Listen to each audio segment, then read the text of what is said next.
Yeah, I mean, like the unicorn itself isn't that far fetched.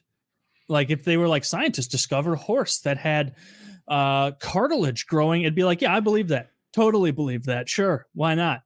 But some of these other ones, like I got so had by the Discovery Channel as a kid because how old are you, Sam? Are we about the same age? I'm 30. 30? Okay, I'm 30 as well, so same age. Awesome. I remember, and do you remember watching these where there would be huge Discovery Channel shows where it'd just be like the mysteries of the deep, and they would whole cloth make up animals they thought maybe could have existed, and they would put it forth as though it was like, as though science was like right on the precipice of putting together the 20-foot tall bear, but we couldn't quite figure it out, but we're sure that it existed. And I was like sad for a time as a young kid, like regretting that I didn't get to see all these cool animals that used to exist. And it wasn't until I got older that I was like, oh, they were just making shit up. They don't know at all if there was a shark that was 12 times longer than the great white. They just found a really big bone somewhere and were like, this could be it. Like, is it the biggest animal ever to exist in all of Earth's history? The blue whale. The blue whale, that giant fucking whale. It happens right now. Right now, we are living in the era of the largest animal ever. But that is cool. We're not during the time of that giant armadillo. I thought those were fucking cool. It's just a regular armadillo, but he's like 6 feet tall. That's my new mythical, like that's my fuck Clydesdale. I want a giant armadillo. That's going to be my, imagine making a saddle for that thing. When you sit on it, your legs are fucking, you're doing a split. They're straight out. They're just so straight out. Yeah. I remember, that was a cool one. I would lounge back. I'd make it like a chase lounge. And do you remember the giant sloth?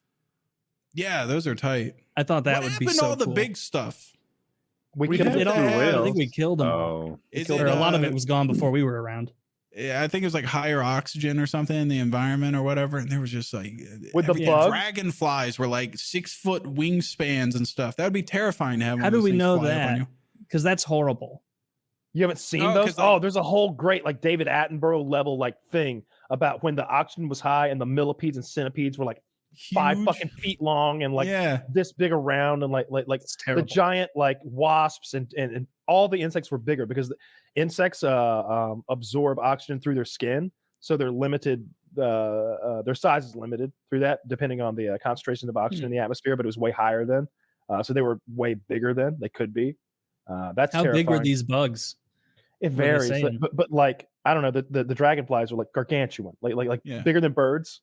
No, there is no God. It's like an albatross with a bunch of legs. Yeah, it's terrifying. I hate Taylor, you were right though. You were talking about like being misled by Discovery and stuff, and we grew up at a very interesting time where history and Discovery were very like Carl Sagan, like fucking by the book shit. Like it was literally academic channels and stuff. And then they got to a point. So our parents trusted them and trusted that we could watch it and be like, hey, this is just educational stuff. And then they went during our youth and transitioned to just dog shit where they're like, fucking, I love how insanely disrespectful it is to the Egyptians, where it's like, they're like, this is the one thing, like we accomplished this so long ago. Like we were like so advanced and stuff. And people just come by and go like, nah, that's aliens. You brown people are too dumb for that shit. You can't make a triangle up there, you fucking idiots. And, there's new data. Were the pyramids a result of ages ahead of their time geometry? Or perhaps, and then it's like downcast camera. It's like, and then a guy like summoning electricity, like some other answer is needed. And it's like the Egyptian wizard. And then like, you're right. They passed like ships in the night. I remember watching History Channel documentaries that were like, and in World War I, mustard gas was a huge concern, which resulted in people having to wear masks.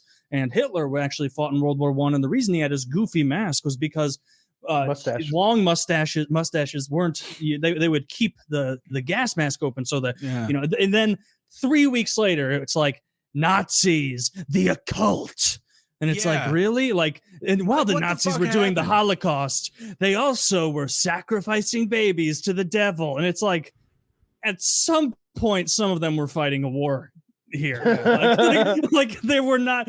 I doubt a lot of covens and witches were going down. No, see, they use that stuff to bridge the gap, because what you just described with the Nazis looking for like the Holy Grail or or whatever the fuck. They did that shit. Himmler was really into that stuff.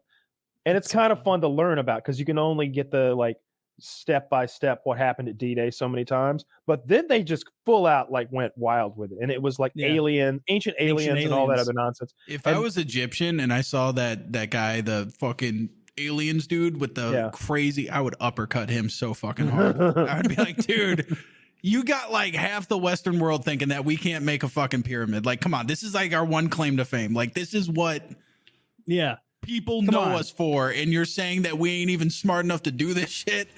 Like, come on, I'd be fucking screaming.